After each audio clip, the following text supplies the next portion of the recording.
Putting the transmission together, I'm not making an entire walkthrough because it's going to be really long, but first thing you do is you put the shift drum and shift thing in there. There's two pieces. You have to line it up to where that line lines up like that, so it looks like that. You put your aluminum shift lever on. I always put a new one of those. They make a steel aftermarket turnbuckle, whatever they call it, but I like the aluminum one because it will strip before you break your transmission, hopefully. Then you put in your detent spring, and the spring cover. So that's pretty straightforward. A lot of people like to take and cut one of the winds off that spring, make it shift easier. I've already got the two shafts assembled. So here is the old reverse shaft. We call it the reverse shaft. And the old high range gear. Those mesh together. Now I'm not using these anymore. So to set your shafts up, basically, you have to have a bearing splitter. Looks like this. That little guy to pull the bearings off. But you take everything off of this shaft and you put it onto your new shaft, your new reverse shaft that has the high range gear built onto it, your high range driven gear. And then you replace your high range drive gear with this. So you can see how much different these two gears are right here. So see the difference in size? Pretty crazy. Input shaft, output shaft. High range, low range, reverse chain. See the difference between high and low now? Now I have a huge difference between high and low, and that's what you want. You don't want your high and low to be almost the same ratio, and that's how the high lifter comes. This is also the upgraded bigger reverse chain, which is why it sits on here a little funny. You see there's a little bit of slack up and down because it's the bigger chain. Doesn't really cause any problems. This is the same chain Turner sells you. They just give you a bigger gear on this side. But like I said, really not necessary. You can just run the razor chain in there. So once you get the shafts assembled, you slap on your shift forks and you throw it in the transmission basically. Not quite that easy, but almost that easy. Again, because I know someone's going to ask how the transmission works. So the chain is for reverse. The reason that Polaris uses the chain is because they're too lazy to put a third shaft, right? One gear spins another gear in an opposite direction. A chain spins both gears in the same direction. So if you want your shaft to switch direction, you go from using a gear to gear to a sprocket to sprocket. That switches shaft direction, therefore forward reverse. Stupid setup, but with the big razor chain, should be fine. So these big teeth that are missing off of this dog, you're probably wondering what those are. That's what your parking paw grabs onto. Parking paw. So it puts it in park, it grabs on right here. This also engages low range. So you turn it, you can't turn it because it's all together, but that's your low range engagement dog. When that slides up that way, you're in low. Little gear, big gear, low, right? This is your high range dog. Medium gear, high range, right? And then reverse is engaged with this dog, reverse dog. One shift fork for here, one shift fork for here. It's pretty simple.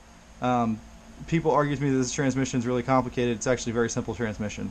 Now this is all the same right here as a regular 850 except for this sprocket. This sprocket is my 29% gear reduction.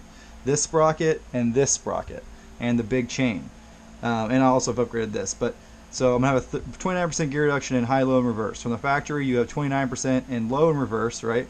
But these two gears were different. So the whole reason I'm doing all this is to change out this gear and this gear. This gear you can just change. This gear is part of the shaft. You have to change the whole shaft. Okay, I've explained that in like 2 videos now, so I should stop getting questions on it, maybe. Shafts put together with your new gears or whatever the reason you broke your reverse chain out, whatever you took it apart. Once you get this ready, you want this shift fork over here like this with the tall part up, and you want this with the parking paw thing away from you, right? The input shaft, secondary shaft. Alright, so that's all good to go, right? Looks about decent. So now you got to grab all 3 of these things at once and jam them in the bike at the same time.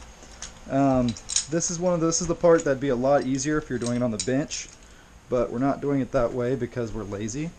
So yeah, you got to fight this a little bit. Polaris manual is really good, but one thing it doesn't explain well at all is what actually operates the parking paw.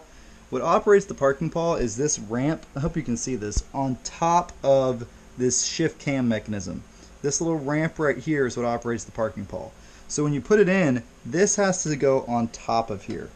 And that's kind of counterintuitive. It's not explained well in the manual. This has to go on top of this rail as you put it in there. And you can't just have it in there first, otherwise it won't all go in. So it's pretty tricky to install this. The way the manual says to do it is to lay it all together right here, like this, and just throw it in there. But that's not really the case. So the sprocket has to make it past it. So you have to put it in all as one unit. But what I find to be the best way to do it is to take all of this in one hand. It's kind of held together by the chain. Parking pawl in the other hand. Slap the shafts in there with the first shift fork. I call it the forward shift fork, like that. Okay, and then you're like, oh man, now this just goes in, right? Real easy. No, not quite. You see, you can't quite get it in there. So you have to actually put all three in as a unit. So bring them out a little bit.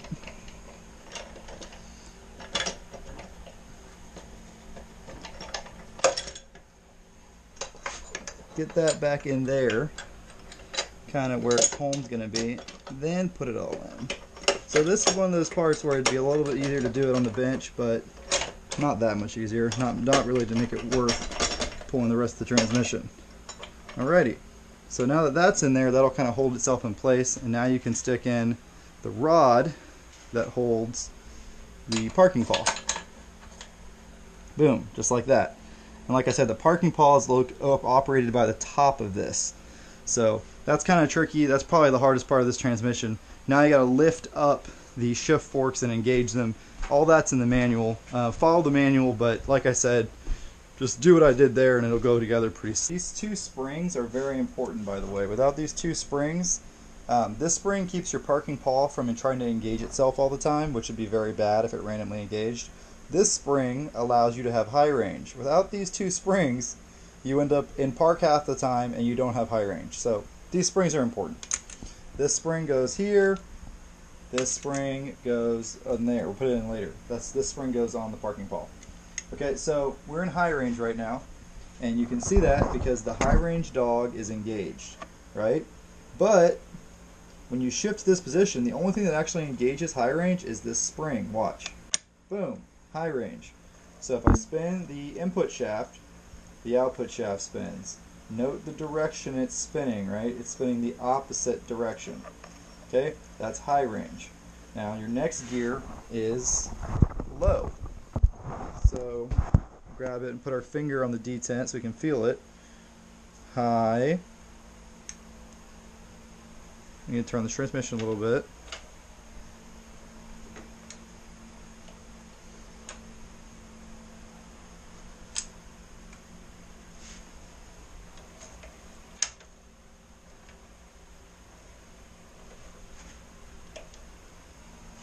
Bit shift.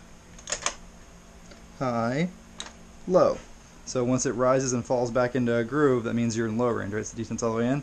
So we're in low range. Notice you'll see that's the shafts spin the opposite direction. You can't really see what's going on with low because the low reverse shift fork is way back in there. But shafts are spinning opposite directions. Okay, so if we go a little farther, one more detent. That's neutral. You spin the input shaft, the output shaft doesn't spin. Neutral. Okay? We'll go one more, and that's reverse. This is going to be where the dog engages the chain.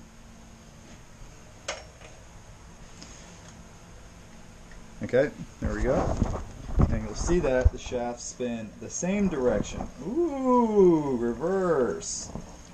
Now don't be confused by them spinning the same direction being reverse and spinning opposite direction being forward. There's a lot more gears that go in here that switch the direction, you know. This sprocket doesn't, but the next gear switches direction again, and the diffs and all this stuff. So anyway, so now you're in reverse. Okay? Now park's the interesting one. Watch what happens when you go to park. This is the parking pawl. When you go to park, that little ramp, see that little ramp right there? Boom, pushes up the parking pawl. Spin it, make everything line up. It's kind of hard when the engine's not running, but there you go. Now you heard it engage. Now you're in park. You see how that just pushed that little ramp pushes it up? Now the reason you need the spring is the spring pushes it down all the time. So This is a really neat transmission, the way, you know, you have the one shifter arm that does all these features. So now it's in park, and in park, when you spin the input shaft, the output shaft doesn't spin. Also, the output shaft is locked. See? You are in park. Everything that actually goes on in the transmission is in this little tiny area right here. That's where your park, reverse, neutral, high, low, reverses, everything. The rest of this is just to move the power around to give enough room between these two shafts to have a big old belt drive. But the entire transmission itself, what actually shifts gears, is in this little tiny area right here, and then the chains deliver the power everywhere else. So anyways, as you can see, I cut off one link of it to make it shift a little bit easier, and then you just screw that in. And as you're screwing it in, be careful not to let it jump out at you, because the spring will go flying and you'll never see it again. This thing being kind of bent, but it doesn't really matter because there's no detent here. On the Can-Am, it lines up with a spot in the body up here, right? So if your shifter is adjusted wrong, it holds the transmission in the wrong spot. This, the detents are in the transmission. This is actually a fairly superior setup because it doesn't matter what's going on from here to here, really.